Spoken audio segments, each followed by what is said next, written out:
Sobat Nonton dimanapun kamu berada, salam sehat selalu untuk kalian di sana. Kali ini kita akan mereview sebuah film dari tanah air yang berjudul Terlalu Tampan. Oke, tanpa banyak basa-basi lagi, langsung saja kita bahas alur filmnya. Film ini menceritakan seorang pemuda ABG yang tampan. Namun justru ketampanannya itu membuat dia merasa kurang nyaman dengan kehidupannya. Karena orang-orang hanya melihat dia berdasarkan ketampanannya saja. Ini dia pemuda tampan yang dimaksud, yaitu Witing Tresno Jalaran Soko Kulino atau dipanggil Mas Kulin, usia 17 tahun. Kulin merasa ketampanan yang dia miliki tentunya tidak lepas dari yang namanya gen keluarga. Kulin adalah anak bungsu di dalam keluarganya, dan ia memiliki seorang kakak kandung yang ngaku-ngakunya nih seorang pakar cinta dan udah nerbitin sebuah buku berjudul 1001 Cara PDKT. Ia bernama Oki Sena Helvin atau biasa dipanggil Mas Okis, usia 19 tahun. Dan kemudian ayah Kulin yang dari dulu disebut-sebut sebagai pakar cewek, mantan cowok beres yang pada masa mudanya berhasil mengumpulkan 1.200 mantan. Rekor ini adalah rekor yang sedang berusaha dikalahkan Mas Okis. Bokapnya Kulin ini bernama Archewe Johnson atau biasa dipanggil Pak Archewe. Setelah akhirnya ayah Kulin bertemu dengan ibunya Kulin dan akhirnya bertobat dengan sifat playboy masa mudanya. Kulin merasa ketampanannya dia dan Mas Okis juga menurun dari nyokapnya yang juga tampan. Ia bernama Jar Basuki Mawa Bea atau biasa dipanggil Busuk, usia 50 tahun. Ya, Kulin memang terlalu tampan. Bayangin aja guys, waktu diminta sama ibunya untuk beli beras di warung aja, pulang-pulangnya bisa dikejar sama cewek-cewek. Gimana nggak pusing coba? Akhirnya Kulin menemukan cara untuk meminimalisir efek ketampanannya itu. Kulin menghabiskan hampir 100% waktunya di rumah. Bahkan sekolah pun hanya bisa homeschooling. Menurut Kulin, itu hal yang wajar dan dia masih termasuk remaja yang normal. Bisa main sama temannya Anto yang tak lain adalah seekor ikan peliharaannya. Kulin kadang-kadang juga menghabiskan waktu untuk main kartu dan ngobrol sama Anto. Hal ini tentu aja membuat papa, mama, dan Mas Okis khawatir dengan keadaan Kulin. Menurut mereka, ini semua udah nggak normal. Kulin itu harusnya bisa merasakan kehidupan normal di luar rumah.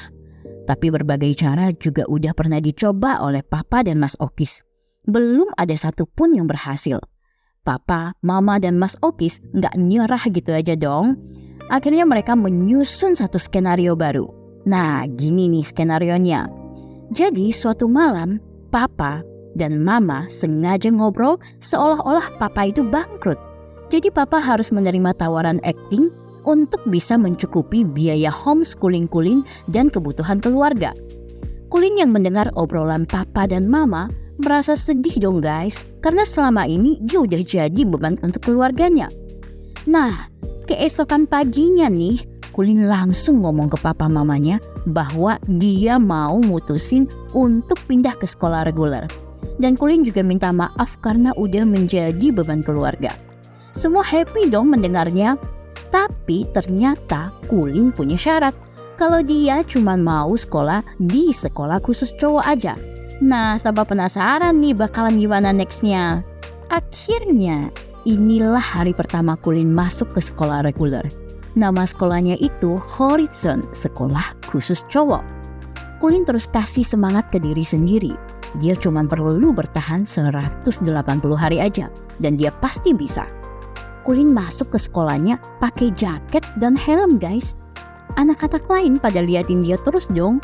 Ya emang aneh lah, masa ke sekolah pakai jaket sama helm sampai masuk ke kelas lagi. Kulin pun masuk ke kelasnya di 12A4.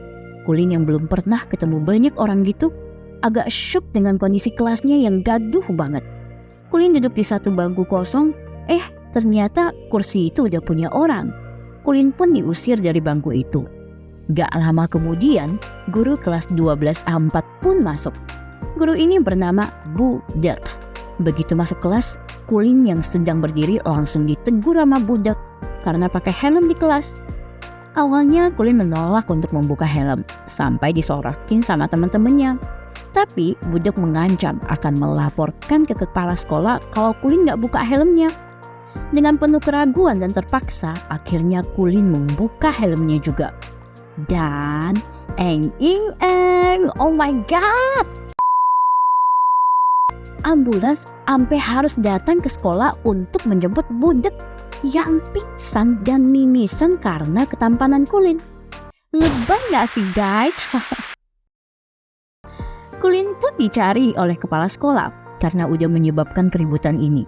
Kulin berlari di koridor sekolah dan jatuh karena ada kaki yang sengaja menyandungnya. Kulin kemudian dibawa ke gudang di belakang sekolah oleh beberapa murid. Tapi siapa mereka yang membawa Kulin? Mereka adalah Sidi, Diki, dan Erno yang menamai dirinya 3 tak. Tujuan mereka ngebawa Kulin ke gudang karena mau Kulin mengantarkan proposal prom gabungan ke SMA BBM. Sudah 3 tahun sekolah ini gak bisa ngerayain malam prom gabungan sejak munculnya Amanda si terlalu cantik di sekolah BBM. Sekolah BBM alias Brain Beauty Manor adalah sekolah khusus cewek. Sidi mau Kulin menggunakan ketampanannya untuk membuat Amanda melting dan merayu dia untuk mau bikin prom gabungan dengan sekolah mereka. Di dalam gudang sekolah tempat Kulin dibekap ini, Kulin juga jadi mengenal satu cowok berambut kribo yang bernama Kibo. Kibo ini juga diminta sama 3 tak untuk nemenin Kulin ngantarin proposal prom ini ke sekolah BBM. 3 tak mengancam sekali lagi kalau misi ini tidak boleh sampai gagal. Kulin merasa kelakuan Sidi, Diki, dan Erno ini sudah mengarah ke bullying. Jadi Kulin mengajak Kibo untuk melaporkan kejadian ini ke kepala sekolah.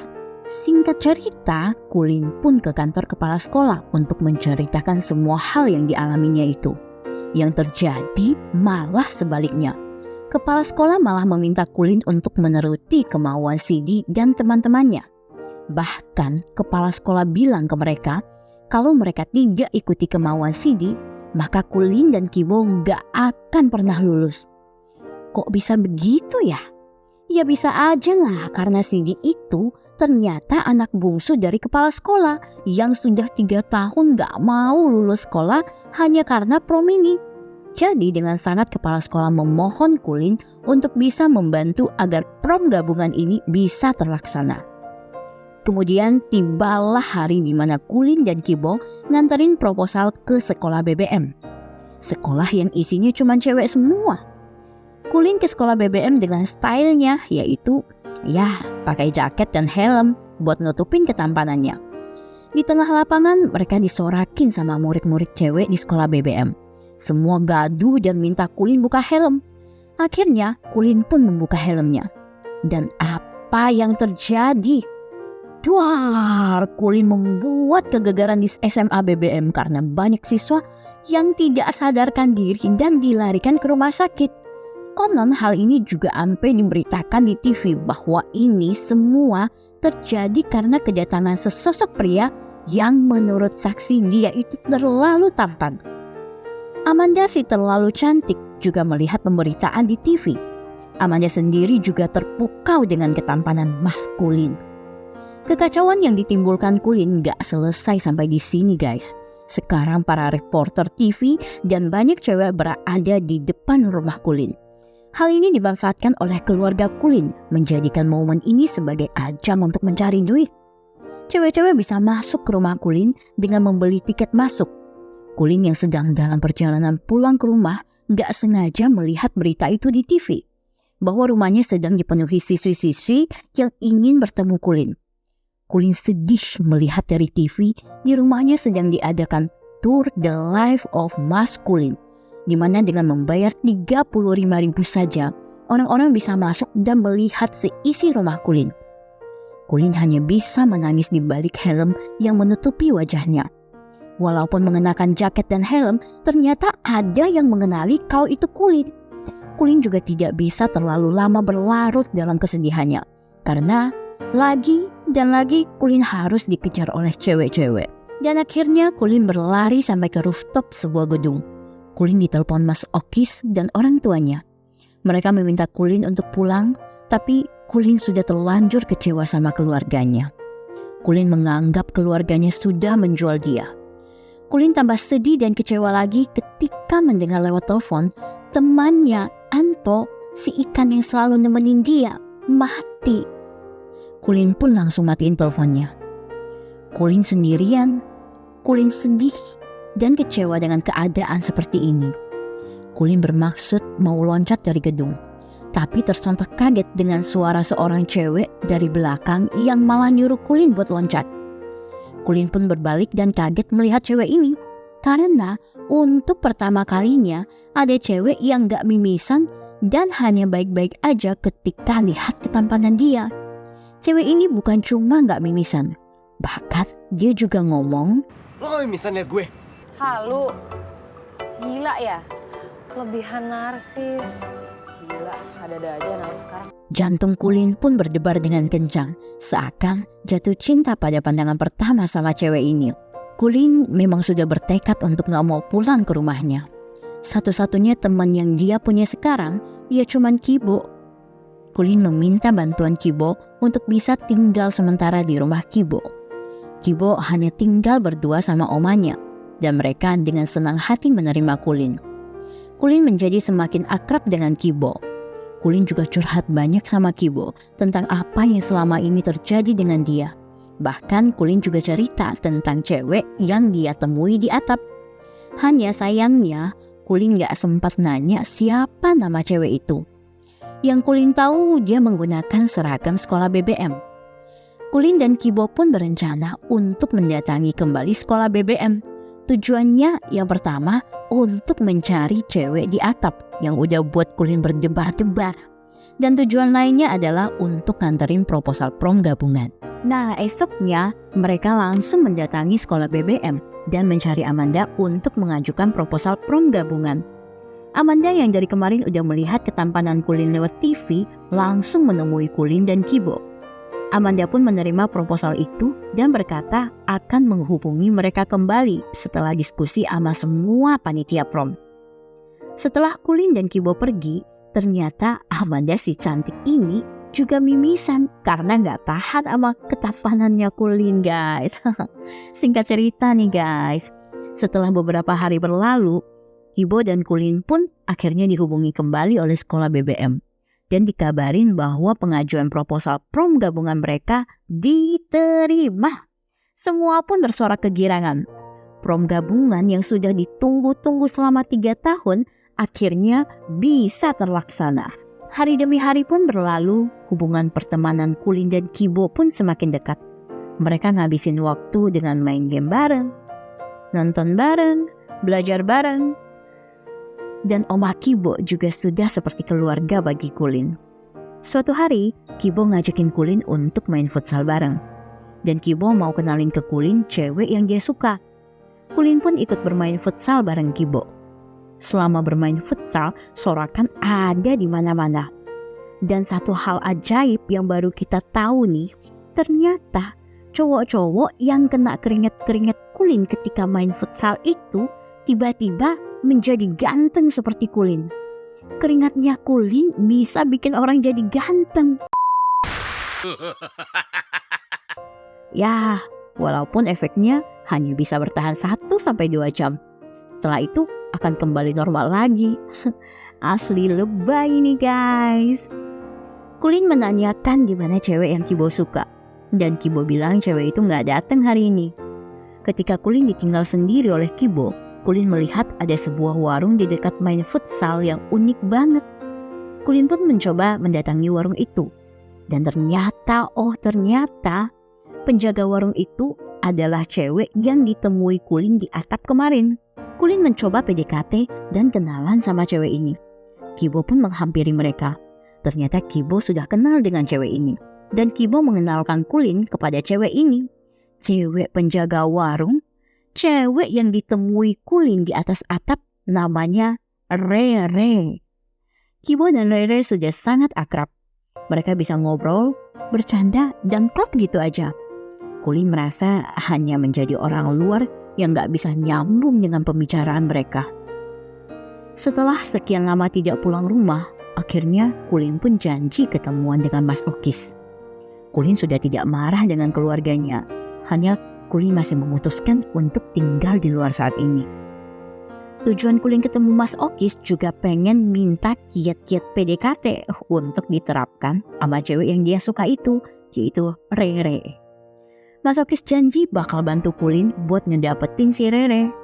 Mas Okis memberi Kulin kiat-kiat dan cara untuk PDKT sama cewek. Kulin pun mulai mengikuti cara yang dikasih sama Mas Okis. Suatu hari Amanda tiba-tiba nyamperin ke sekolahnya Kulin buat ketemu dan ngasih undangan ulang tahun dia.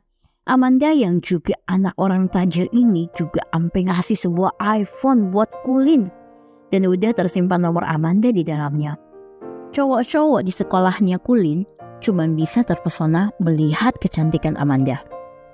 Suatu malam, Kibo ngajakin Rere dan Kulin buat karaoke dan mau traktir mereka untuk ngerayain nilai ujian dia yang udah naik banyak dari sebelumnya. Walaupun nilainya cuma 55. Ketika sedang karaoke melihat gelagat Kibo dan Rere yang begitu dekat, Kulin pun sadar kalau cewek yang Kibo suka adalah Rere, cewek yang juga dia suka. Dan tampaknya Rere juga suka dengan Kibo. Melihat hal itu muncul rasa iri Kulin kepada Kibo.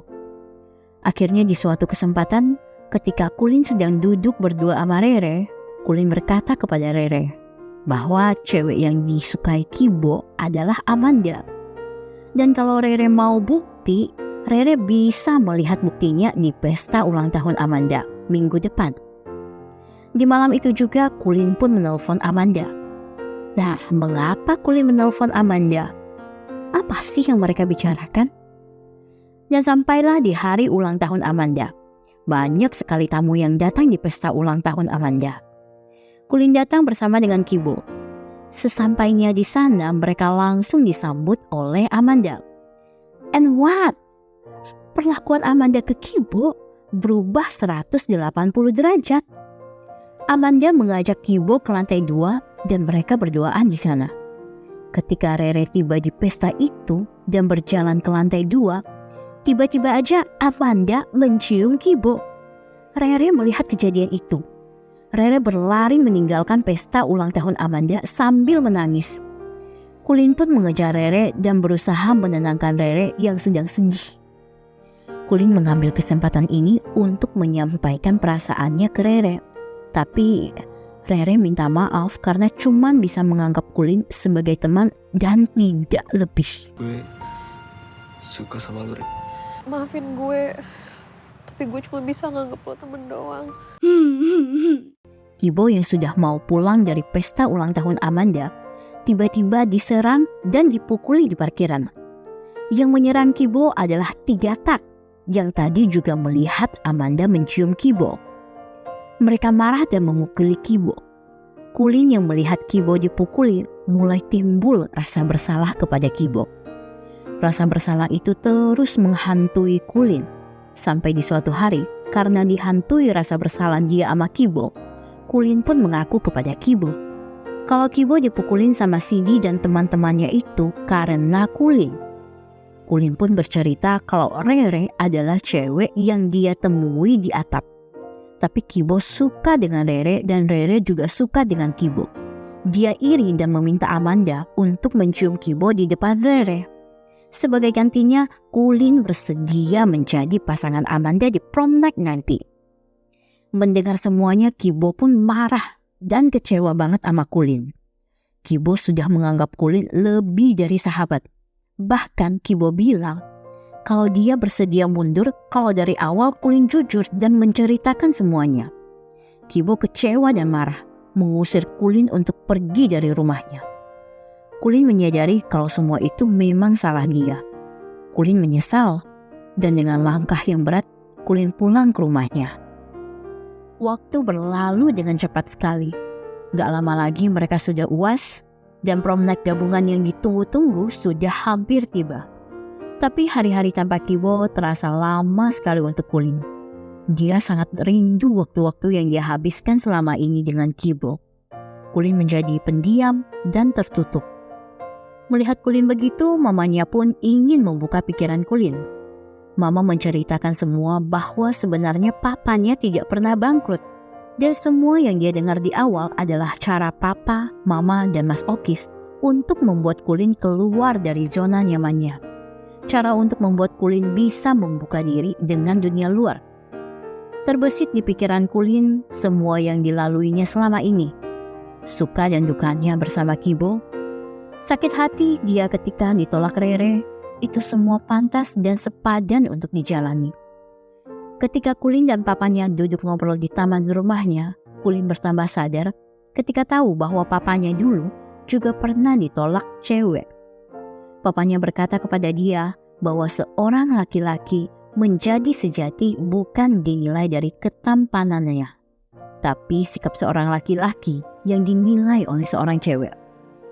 Mendengar hal itu, Kulin menjadi terbuka pikirannya dan bisa move on.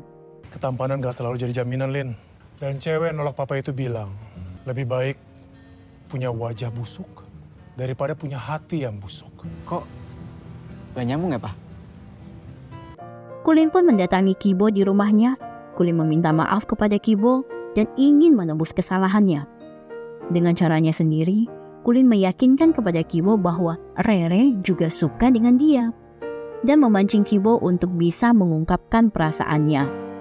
Dan itu didengar langsung oleh Rere lewat video call yang tidak diketahui oleh Kibo. Cara Kulin ini akhirnya berhasil memperbaiki hubungan Kibo dan Rere dan juga tentunya memperbaiki hubungan Kulin dan Kibo. Mereka kembali sebagai sahabat lagi. Tidak terasa prom night yang ditunggu-tunggu pun tiba. Semua hadir dengan pakaian yang wow dan bersenang-senang di prom night itu. Prom night yang sudah ditunggu-tunggu selama 3 tahun. Kibo dan Rere yang sudah sah menjadi pasangan pun berdansa di prom night itu.